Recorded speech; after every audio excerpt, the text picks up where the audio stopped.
You're listening to old Western stories, where dust settles slow, guns speak loud, and every tale rides straight into your imagination. Hit that subscribe and saddle up, the ride's just starting. Marshal Elias Cooper rode into Sage Hollow under a sky the color of cooling embers, the trail dust settling on his coat like the last tired breath of the fading day. And though he kept his posture easy in the saddle, he felt the wrongness in the air the way a seasoned horse feels a storm before thunder even thinks of speaking. For the town lay quiet in a manner no living place ought to be, with curtains shifting just enough to show watching eyes and doors easing shut as if every hinge had been warned to behave, and the soft murmurs that drifted through the main street died the moment his boots touched the ground, leaving only the hush of a place that wished it could disappear before a marshal's gaze overturned whatever it had buried.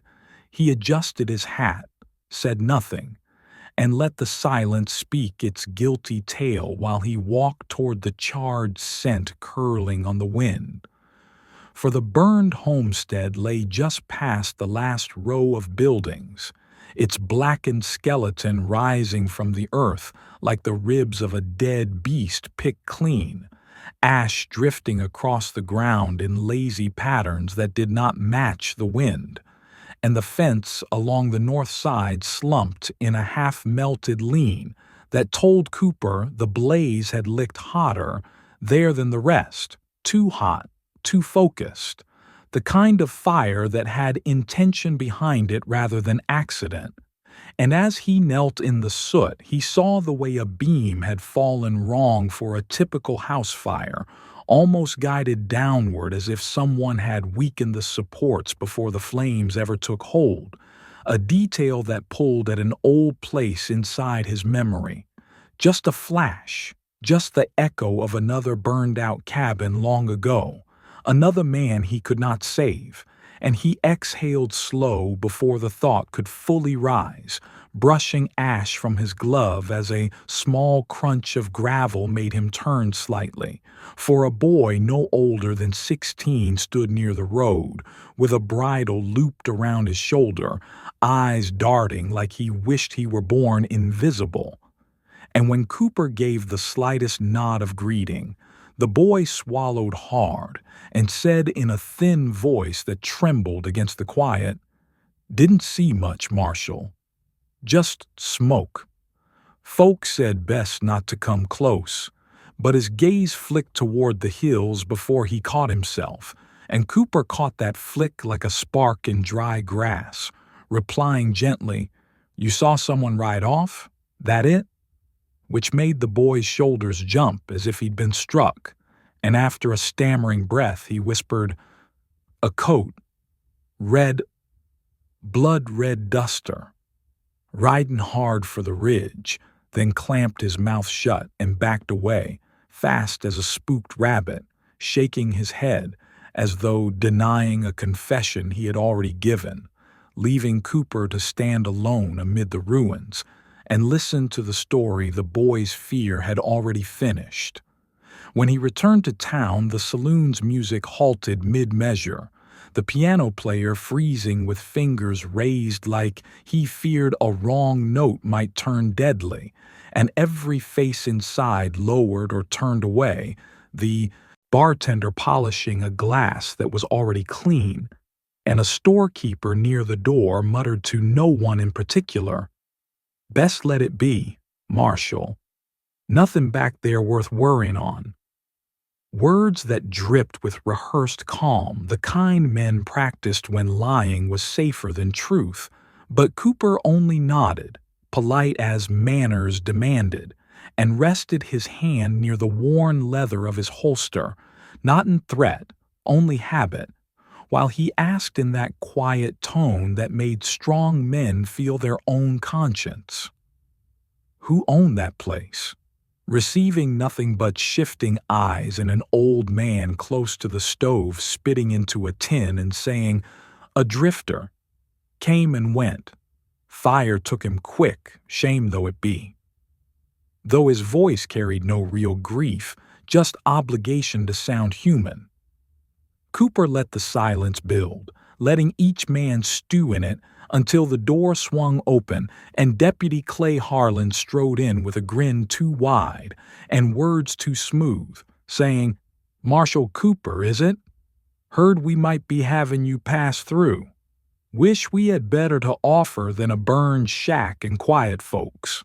His tone friendly enough to fool a stranger, but not a man like Cooper who'd walked among honest lawmen and dirty ones alike.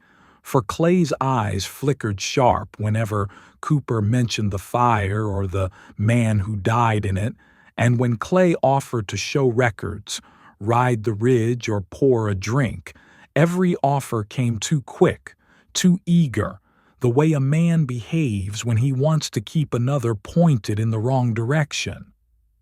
Cooper simply thanked him, no judgment, no accusation, and stepped back into the street where dusk settled deeper, painting the town in long shadows that seemed to watch him as much as the people did.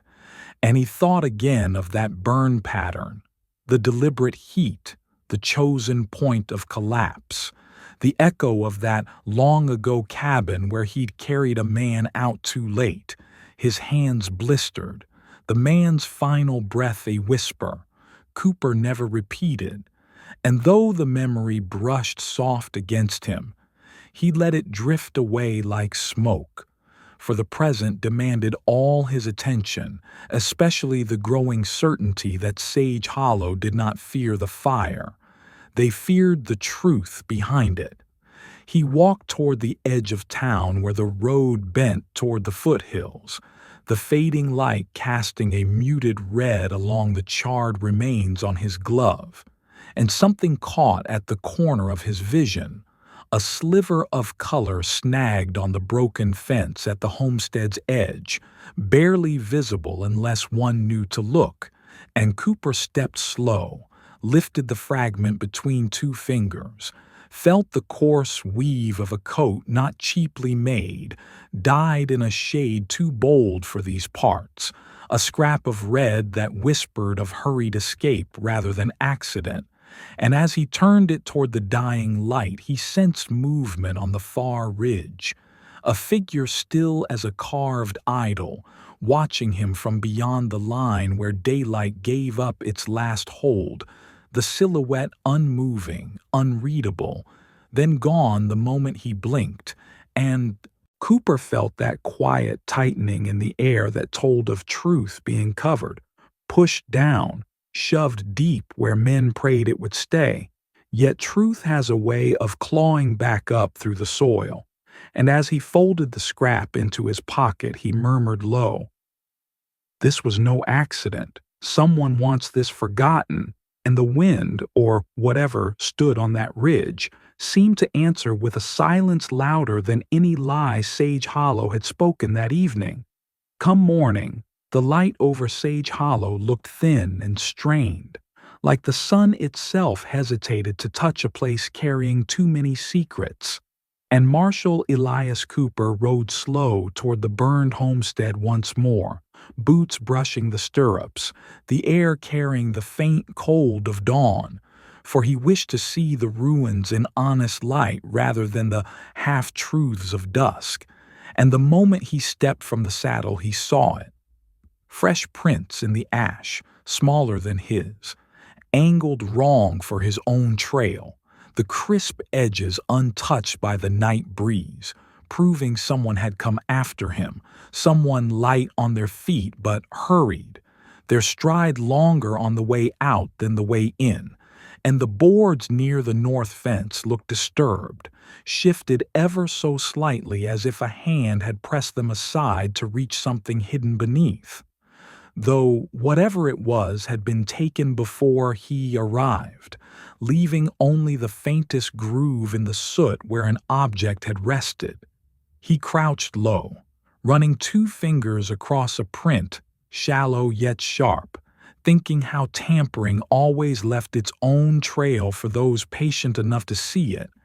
And as he stood, reins slack in his hand, he felt a presence behind him, not threatening, just hesitant, and turned to see the saloon owner, Mae Trenton, wrapped in a shawl, her face lined with the kind of sorrow small towns grow like vines, and for a heartbeat she said nothing, only studied him with eyes that spoke more truth than her words would, until she murmured, "Not everything burned, Marshal. Not the parts some wish had." And he watched her gaze settle on the collapsed section near the east corner before she caught herself, drew her shawl tighter, and shook her head like she'd betrayed something sacred, whispering, "Best you let this lie. Best for you. Best for all of us." Then turned back toward town, steps quickening as though fear pushed at her heels. Cooper let her go without calling after her, for pressing frightened folks only shut their mouths tighter, and he took her words as another puzzle piece laid quietly on the board. He rode next toward the undertaker's shop on the south end of town, a low building that smelled of pine boards and quiet resignation, where Amos Dillard ran his trade with a dry humor that never hid his honest heart. And Amos greeted Cooper with a nod, brushing sawdust from his sleeve as he said, "I reckon you are here about the fellow from that fire. Strange thing. Man had clean hands. Not in the literal sense, mind you. Ashes do not spare anyone, but a man who tries to right his wrongs carries a different look than one who buries them. He had that look." And he tapped the counter with a slow rhythm before adding, "Fella was trying to mend a life, I think. Folk like that make enemies just by changin'." Which planted itself in Cooper's thoughts like a seed seeking water, for a man attempting redemption often crossed paths with those preferring he stay fallen. Amos didn't say more, didn't know more, but the honesty in his tone carried a quiet weight Cooper trusted. When Cooper stepped back into the street, Deputy Clay Harlan approached from across the road, hat tipped a touch too friendly, and grin laid on just thick enough to feel performed, calling, "Marshal, heard you were out looking at that ruin again. Shameful thing, truly. But you know how fire works, burns bright, burns quick, leaves little to fuss over." And Cooper watched Clay's eyes flicker toward the hill for the briefest of moments before settling back on him, that split-second glance betraying far more than Clay intended. And when Cooper asked him, "You said the drifter lived alone. You sure of that?" Clay's smile tightened, though he kept it in place, replying, "Positive. Man kept to himself. No trouble, no friends, no ties. Simple life, simple end." But his voice carried a sliver of urgency, the kind a man uses to pave over a lie before it is noticed. "Funny," Cooper said softly, not accusing, just observing. "I recall the pattern of the beams. Fire did not behave simple." And Clay shifted, touched the brim of his hat, muttered something about checking on the schoolhouse fence, and walked off too fast for a man with nothing to hide. Coop watched him go, counting each nervous gesture filed under a growing suspicion. Outside town, near the creek, Cooper found the first clear sign of the redcoat rider's trail, a set of hoof prints deeper on the left side, meaning the rider leaned to that direction. Injury, exhaustion, or carrying weight, and beside them a scuffed patch of grass where a horse had skidded, likely stopping sudden to listen, and a faint trace of tobacco on the air told Cooper someone had paused here not long after the fire, for a half-burned cigarette stub sat lodged between two stones, its tip pressed flat like it had been ground out in haste. Cooper lifted it, rolled it gently between finger and thumb, noting a brand not sold in Sage Hollow, the kind drifting riders carried when they ran between trouble and the place they hoped might hide them. The trail angled toward the foothills, not in a straight line of escape, but in a bent curve, the kind that led to a meeting place rather than a hideout, and Cooper felt that certainty settle inside him like stones arranged just right. This rider had not fled alone. He'd rendezvoused with someone. When Cooper returned closer to town, the mood thickened like the world took a breath and held it. Saloon whispers slipped behind. Hands. Doors closed when he approached. Children were pulled inside with quick, nervous tugs. Lanterns dimmed, though daylight still lingered. Even horses in the stable shifted restlessly, as if sensing an unspoken danger creeping through every alley. The very air felt taut with expectancy, the kind that precedes either confession or calamity. And while Cooper did not show concern, he filed away each sign like a bead on a string. Walking past the blacksmith shop, Cooper caught a flicker of memory sparked by the burned homestead, the slanted collapse of the east beam, the way flame crawled low before rising high, the unnatural tilt of the frame, all of it echoing a long-ago fire in a smaller town where he had arrived 1 hour too late, carried a coughing man into the open only to feel that man's grip fade before he could speak the truth he'd held, a truth Cooper never uncovered, a failure he carried quietly beneath the badge, the kind that sharpened his senses in cases like this, urging him forward with the calm weight of unfinished duty.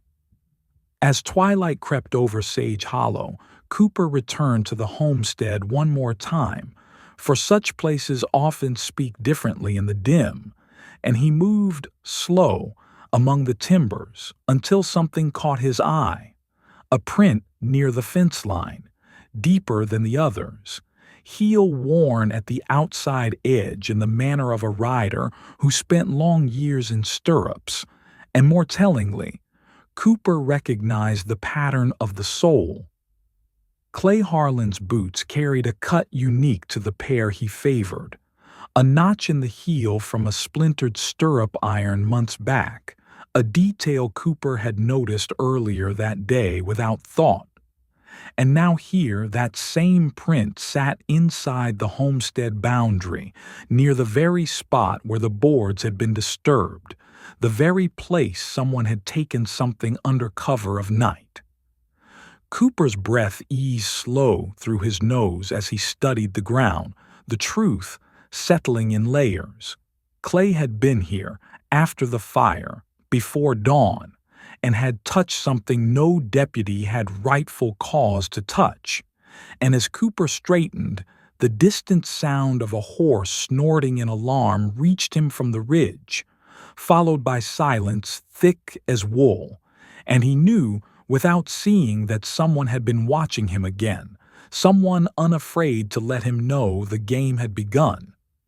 The killer did not act alone, he murmured to the gathering dark, voice low, steady, certain.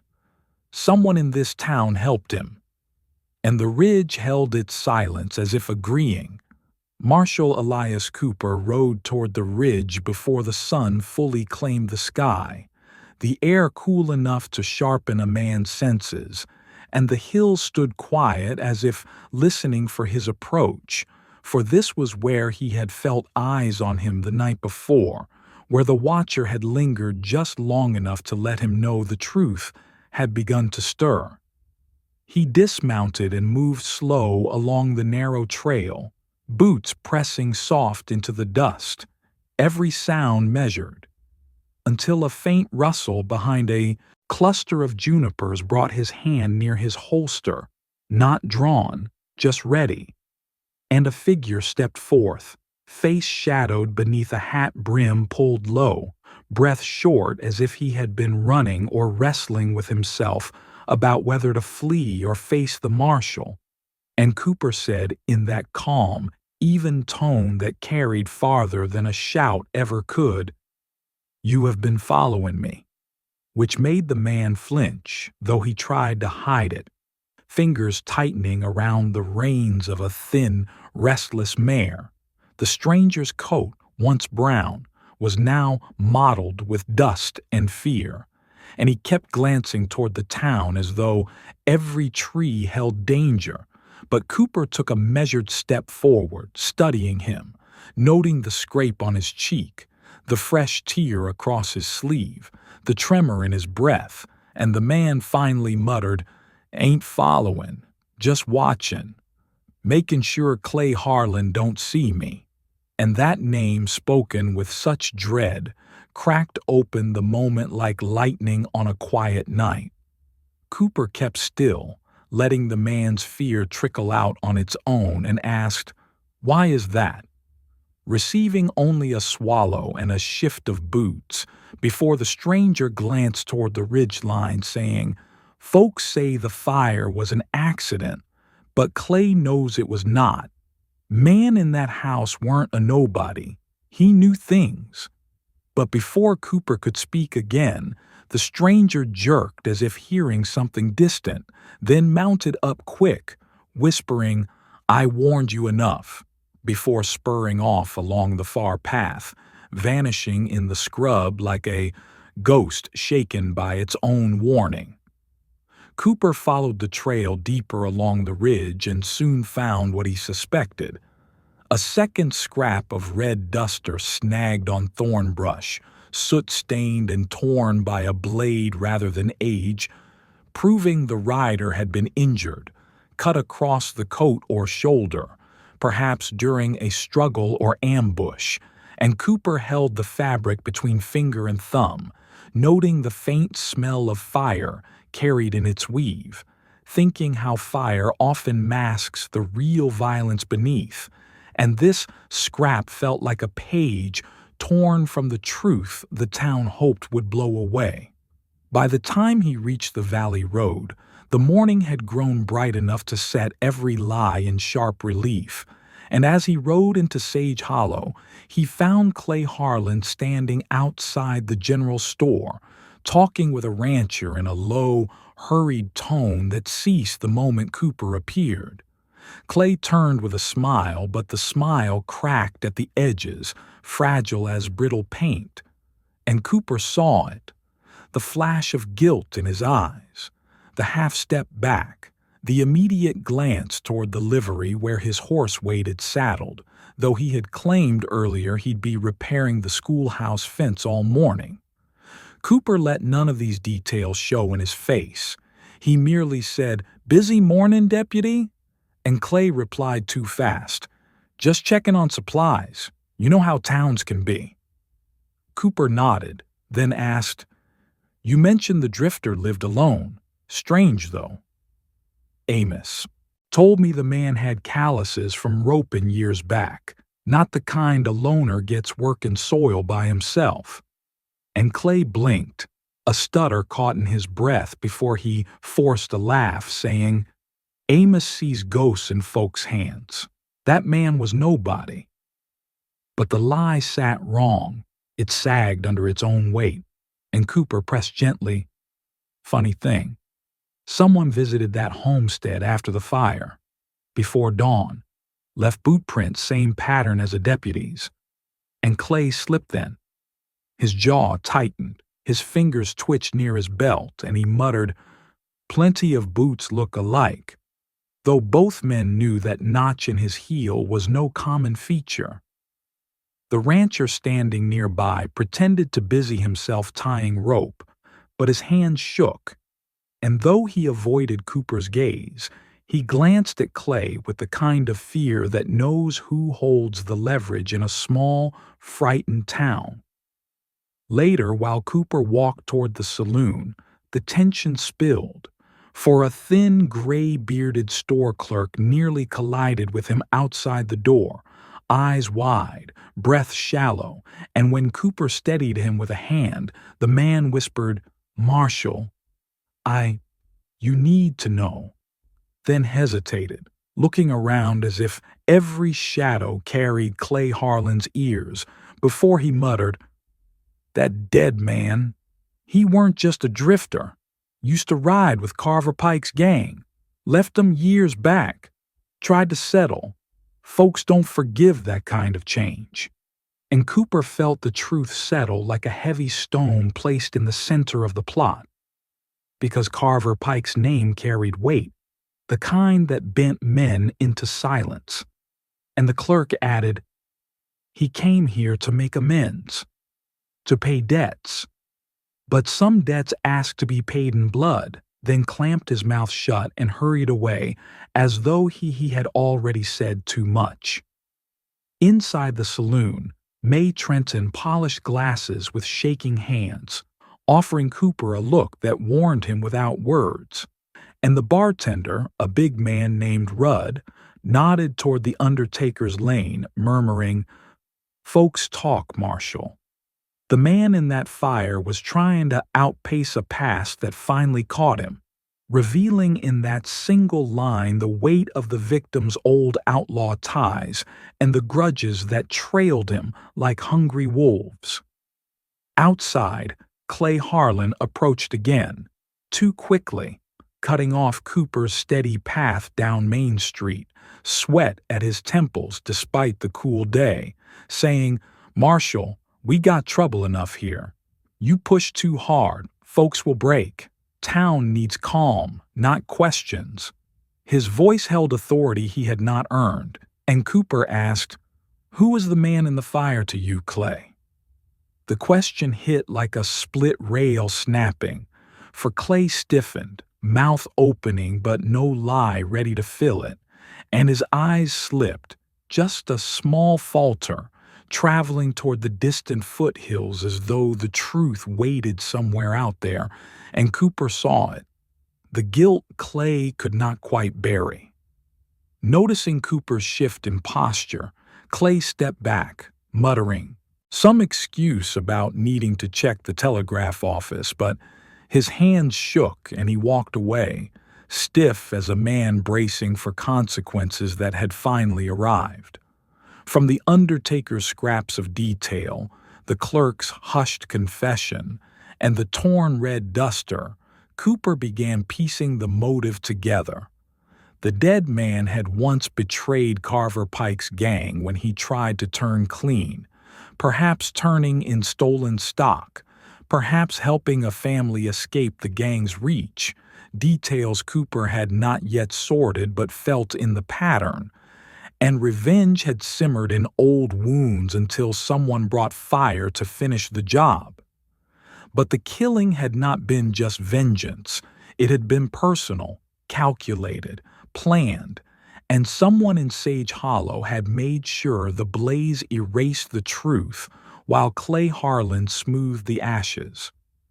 Late in the day, as Cooper checked the ridge trail again, he found hoofprints splitting, one set leading north toward open range, the other angling west toward the foothills where a line of abandoned shacks clung to the mountainside like forgotten scars.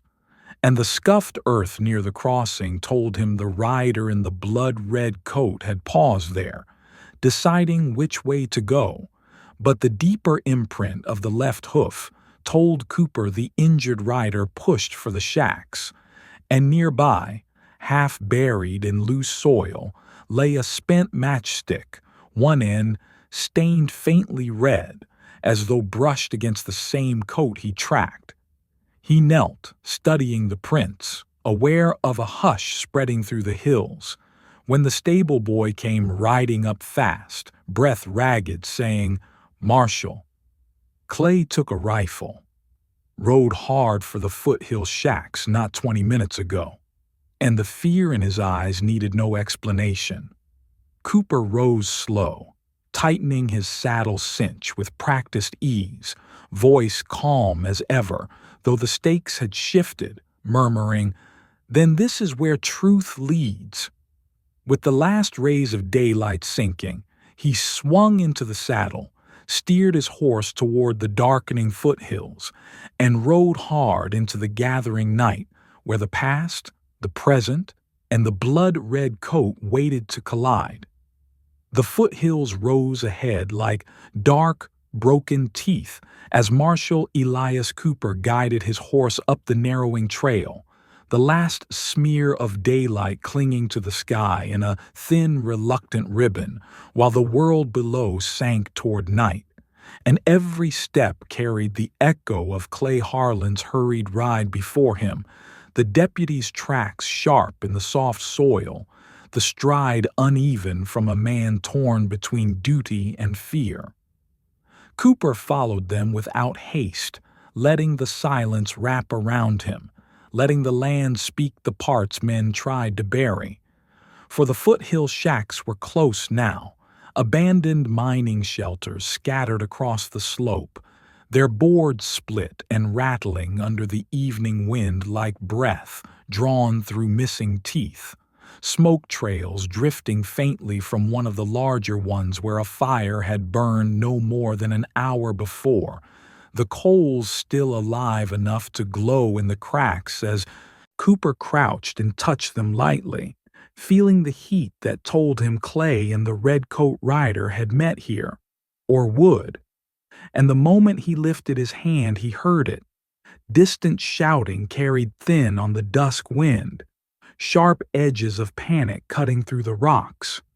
He rose slow, leading his horse deeper between the shelters until he reached a tall outcrop, and from there he saw silhouettes moving against the dimming sky. Clay Harlan standing in the open, rifle raised, shoulders tight with desperation, and across from him, the rider in the blood-red coat, leaning weakly against a splintered beam, hand pressed to his side, where blood darkened the fabric, the coat torn and dirt-stained, its color now a muted shadow of the bold red that had first carried him from the burning homestead. Cooper listened as fragments of their exchange reached him, Clay's voice breaking between anger and pleading, the rider's words quieter, steadier, carrying regret more than defiance, and the wind-snatched pieces. Was not meant to go that far. You set the blaze. Pike ain't done with you. Each sliver shaping the truth, Cooper had already begun to map in the quiet corners of his mind.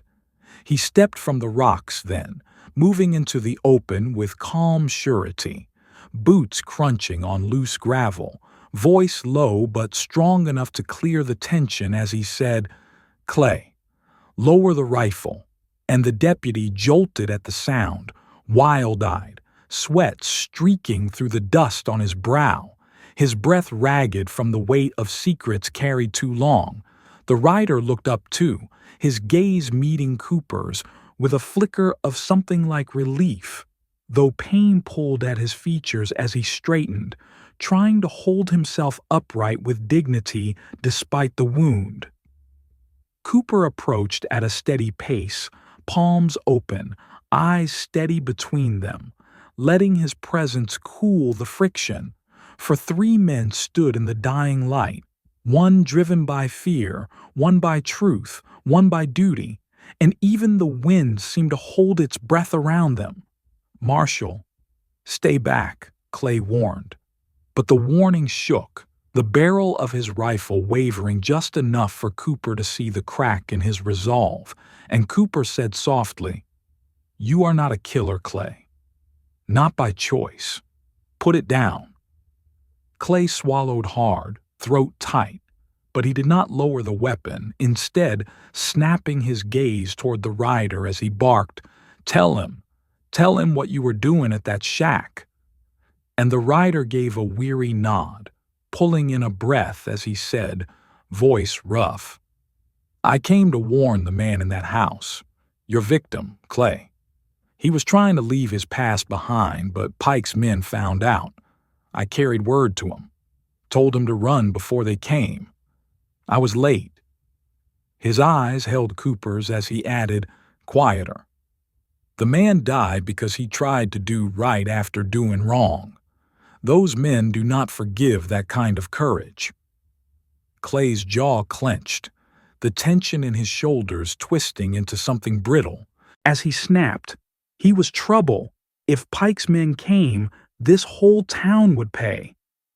And Cooper sensed the panic behind those words, the fear of a man who had compromised himself trying to protect his home, a fear that had grown so tangled he could not tell right from wrong anymore.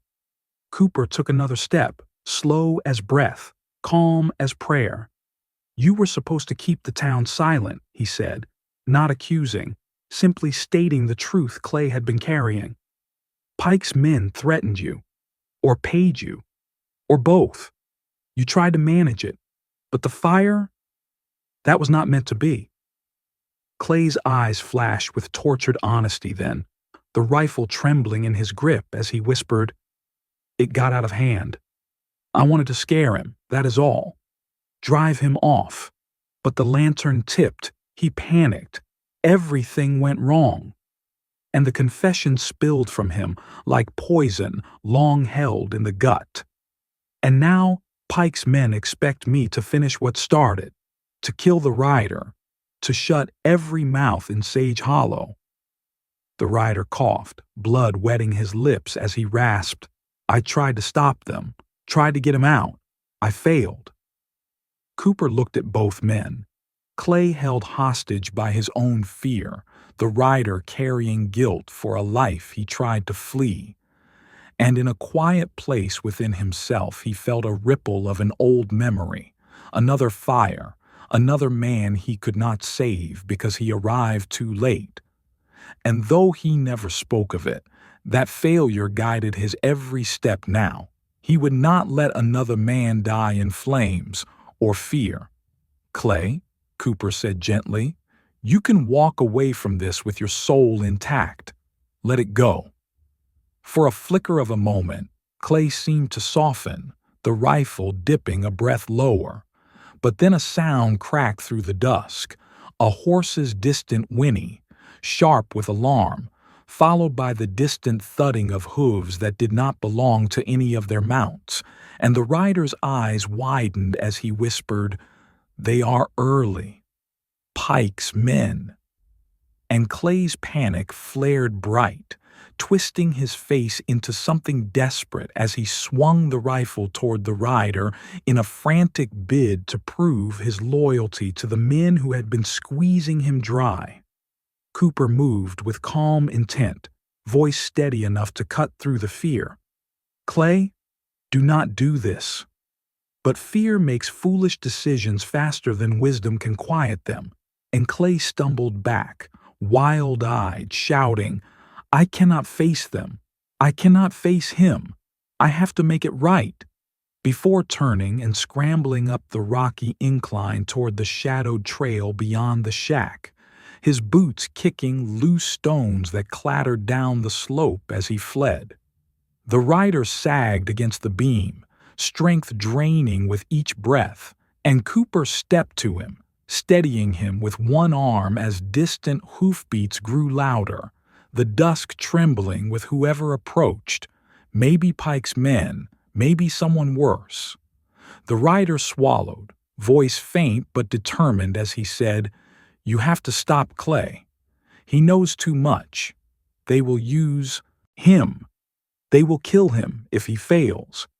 And they will burn this town if he succeeds." Cooper looked up the trail where Clay had vanished into the rocks, then toward the stirring dust on the far ridge, and he felt the final pieces fall into place. Clay's fear, Pike's vengeance, the Redcoat Rider's warning, the dead man's attempt at redemption, all of it racing toward a collision only he could stand between. He eased the rider down against the beam, whispering, "Hold on. I will come back," though both men knew the night might not allow that promise. Then Cooper mounted his horse, the leather creaking under his weight, and with a steady tug of the reins he turned toward the darkening rocks where Clay's shadow had fled, the sound of distant riders closing in behind him as he rode straight into the tightening noose of the night. Night closed around the foothills with the slow certainty of a closing hand as Marshal Elias Cooper followed the narrow trail Clay Harlan had carved in his frantic flight. The deputy's boot prints scattered with the wild stagger of a man dragged between terror and fading hope, and Cooper guided his horse up through the broken shale with the steadiness of someone who had chased too many lost men into darkness to feel hurried or shaken by it, for he knew fear leaves a trail louder than gunfire, and Clay's trail screamed his unraveling across every rock and shadow. Wind swept through the ridges with a low, unsettled moan that sounded almost like warning, carrying the faint echo of raised voices from farther up, sharp, aggressive, the kind of tones only men who had killed before let slip so freely. And Cooper slowed, listening as he dismounted and moved on foot, his steps soundless over the dust, the sky thinning into starlight while the moon struggled behind clouds, and soon he saw the flicker of lantern light bouncing off rock walls ahead, where Pike's men had gathered. 3 hard silhouettes in the open clearing near the abandoned shack, a quarter-mile from where he had left the rider, their voices low but edged with the cold certainty of men who had hunted down old debts.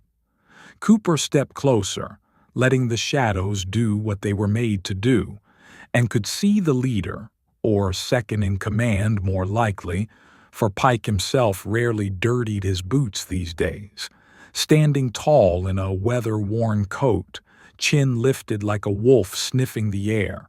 And as Cooper eased into view, the men turned, hands drifting toward the weapons at their belts, eyes narrowing beneath the slightest hint of recognition. The leader spoke first, his voice gruff as gravel, saying, "Marshal Cooper, heard you were sniffing around Sage Hollow. Shame you rode this far. Folks told us Clay would handle it quiet." At that name, Cooper angled his head toward the ridge where Clay crouched half hidden behind a boulder, breath loud enough for even the wind to hear, the shine of his rifle barrel trembling with each heartbeat as he watched. Pike's men like a child watches the coming of a storm he helped create but cannot stop. And Cooper said evenly, "Clay is no killer. He never was. You men used him, threatened him, and now you want to bury him alongside the man in that fire." The leader smirked, tapping a boot heel against the stone. "Clay took payment. Clay gave his word. That makes him ours until we say different." Cooper kept his voice calm, the kind of calm that comes from a life built on slow, steady judgment rather than anger. "A man in your gang tried to warn the drifter, the rider in the red coat. He is alive, hurt, but alive. He meant to stop this before it started." One of the men grunted, "Redcoat fool should have stayed out. Pike wanted the traitor dead. Simple work." Cooper took another step, letting his badge catch the weak moonlight. "Simple work does not set a house ablaze and trap a man inside." The leader shrugged. "Clay panicked. Not our fault."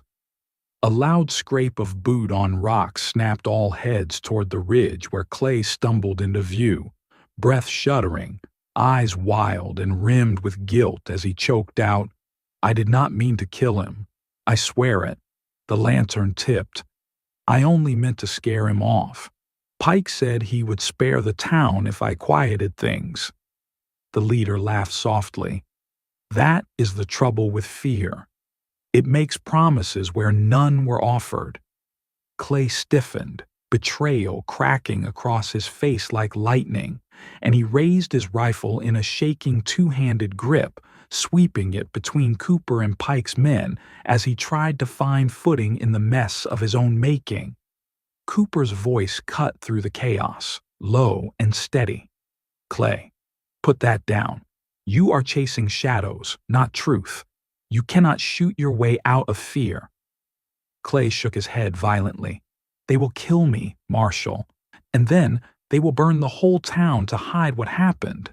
Not if you stand down, Cooper answered, taking another cautious step. Let this end before it becomes something you cannot return from. The leader snarled, Marshal, step aside. Clay belongs to Pike. Cooper's gaze never left Clay, though he spoke toward the men with quiet finality. No man belongs to Pike.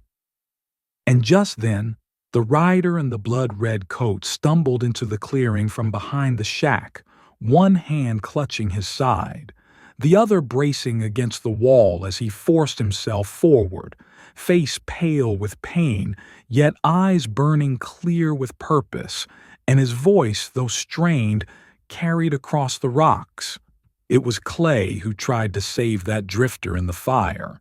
He pulled at the door. He yelled for him to run. Clay got burned trying. It was Pike's men who barred the back exit. Flames were their tool, not his. Clay froze, rifle lowering an inch as shame broke across him. I tried, but I failed. You did, Cooper said gently, but failing a man does not make you Pike's creature. The leader raised his pistol. Enough! Cooper's hand drifted toward his holster, slow as a settling leaf. Clay, down. But Clay's fear twisted into something desperate, and he swung the rifle toward Pike's men with a final, broken yell. I will not die for Pike. The moment fractured. The leader fired, a flash slicing the edge of night. Clay's shot went wild, stone chips exploding from a boulder. The rider in red sagged to one knee, and Cooper drew clean, not with flourish, not with anger, but with the simple practiced necessity of a man stopping chaos before it consumes everyone. One measured shot that struck the leader's gun hand and sent his pistol spinning into the dust.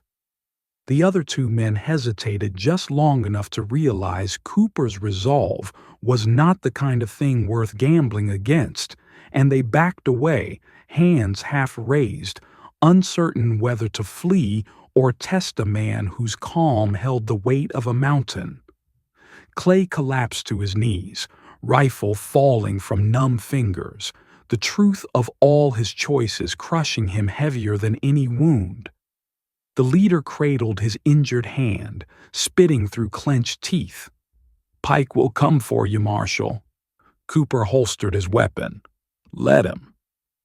The men exchanged uneasy glances before fading into the darkness, unwilling to challenge the marshal further without Pike himself leading the charge. When they were gone, Cooper knelt beside the rider in red, checking the bleeding wound that had reopened. You should have stayed put, he murmured. I owed him the truth, the rider breathed. The man who died. He once rode with us. He turned clean. Helped a family Pike meant to wipe out. You know what that costs. I tried to warn him, but I was too late. The words stirred something old inside Cooper. A faint image of smoke, curling from a cabin long ago, of dragging a man through fire only to watch life slip from him before a single confession could pass his lips. And though he never spoke of that day, he felt its echo now, quiet but sharp. Late, Cooper said softly, is a burden a man carries longer than he should. Clay looked up at him then, tears streaking clean paths through soot on his cheeks. Marshal, what happens to me now? Cooper studied him, seeing not a villain, not even a coward, just a man trapped in the jaws of choices he made while trying to shield his town from wolves. You will answer for your part, he said, but you will answer as a man who tried to make it right, not as Pike's pawn. Clay nodded slowly, accepting the weight he had run so long from. I deserve worse. Maybe, Cooper answered, but justice is not vengeance. With the rider helped onto his feet and Clay disarmed, they started the slow descent back toward Sage Hollow, while dawn hinted at the far edge of the horizon, pale and uncertain. And when they reached the final ridge, Cooper saw the last of Pike's men abandoning the foothills, fleeing the coming daylight and the knowledge that the marshal would not bend to threats. Sage Hollow, still asleep, breathed easier in the distance.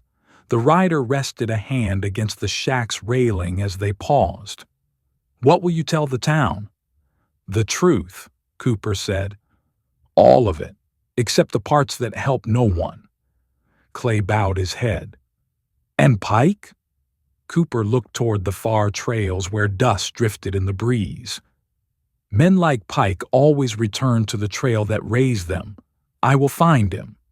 He mounted then, settling into the saddle with the easy certainty of a man who rode on because duty never let him stay long where answers ended. And as the faint morning light touched Sage Hollow's rooftops, Cooper gave the rider and Clay a final nod and headed down the trail, calm as ever, steady as the horizon. Behind him, the wind carried the last echoes of the night away, and the world felt just a little less burdened as Marshal Elias Cooper disappeared into the waking dawn. You've been riding with Old Western Stories. If the tale hit your mark, give it a like, drop a comment about your favorite part, and ring that bell so you don't miss the next trail we ride. Don't forget, hit that subscribe so you're always in the saddle, and you'll always be ready when the next story rides in.